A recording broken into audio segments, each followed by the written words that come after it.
Okay, so what I'm going to do real quick while these are resting and that's finishing up is I'm going to show you how I usually season my steak, or at least do the marinade, because I'll cook the steak tomorrow. So what I'm going to do is I always start off, as weird as it sounds, with beef bouillon, because usually when I marinate, I will marinate in the stock from that meat. So if I'm doing chicken, I'll put chicken stock in it. Beef, I'll usually use beef stock, but I'm out of stock right now, so I'm using this. So I'll do that. A little bit of soy sauce.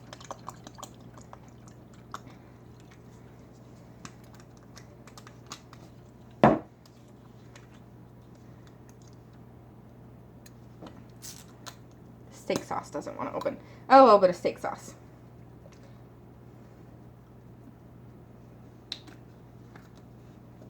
And then I will put a little bit of water in it usually.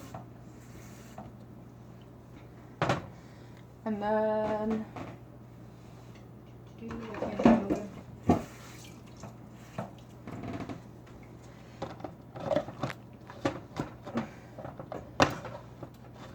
sorry, I know this lid goes to this.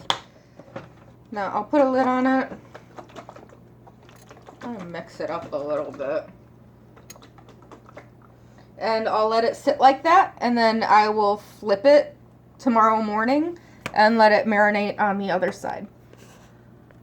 Okay, so I'm going to show you plating wise, and if you can't see real quick how much this sauce thickened up, I just wanted to show you that. So I'm going to take a nice, I don't have the best tongs, to be honest. These tongs kind of go all over the place. And I'm going to use this to get some of the veggies that the tongs aren't wanting to pick up, because they're kind of going to the side of the pot.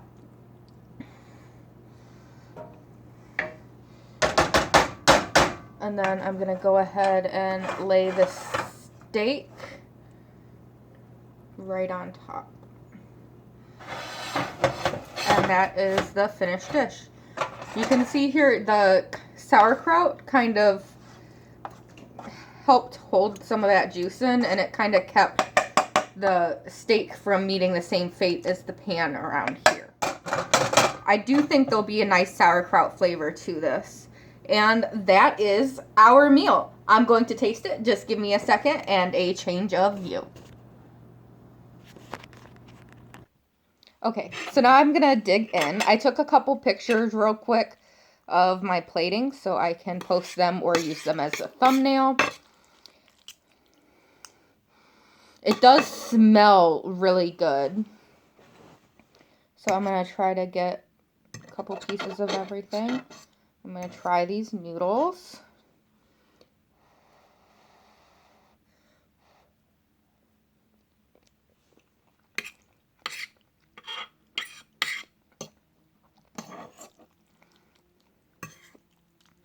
They're a little too salty. But other than that, they have a good flavor to them.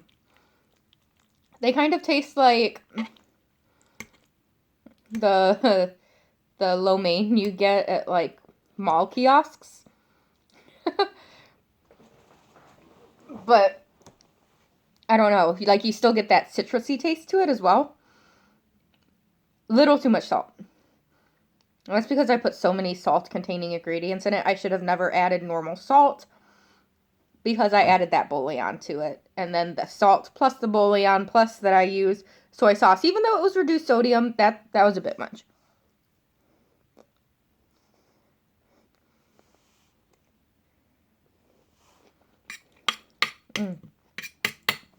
That is good though.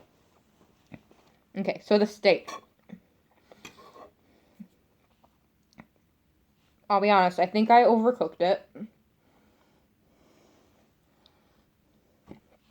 gonna do what I always do and go right in the center. Yeah, it's well done. Oh gosh, my heart. To me, that is burnt. I am also going to cut through this thicker part which I just realized is not actually thicker. It's that it has a piece underneath it. So there's a little bit of pink left, but not a whole lot. Usually I eat my steaks medium rare. So to me, this is burnt. And it's probably because of that broiling.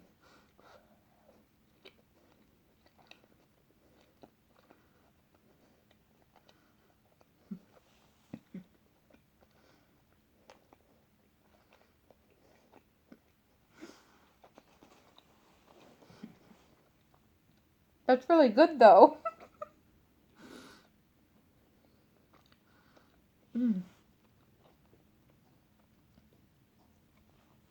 It's got like the perfect cheesiness to it. And then it's still really moist from having all that sauce and stuff in it. And from being cooked on that sauerkraut. And you get a little bit of the sauerkraut taste. But just enough. Not enough to make it weird. And I love it. I think this is a win. Are these exactly the most cohesive? No, they're not.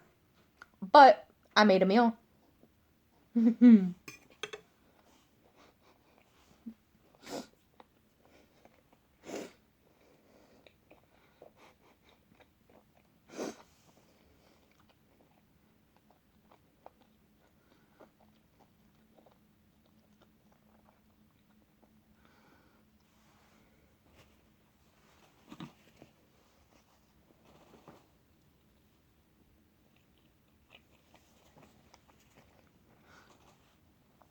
I did not trim that steak well enough. I got a bad gristly spot. And I knew that. I was going to cut it off, but then I didn't. Well, I'd say this is a pretty good win. I was really worried at first because of the mixture of ingredients, but I think it turned out pretty dang well. So thank you so much for coming. I know you probably didn't sit here and watch this whole video because it's really long. And I'm sorry for that. But it happens sometimes. So you guys have a great day. Thank you for coming, and see you again sometime soon.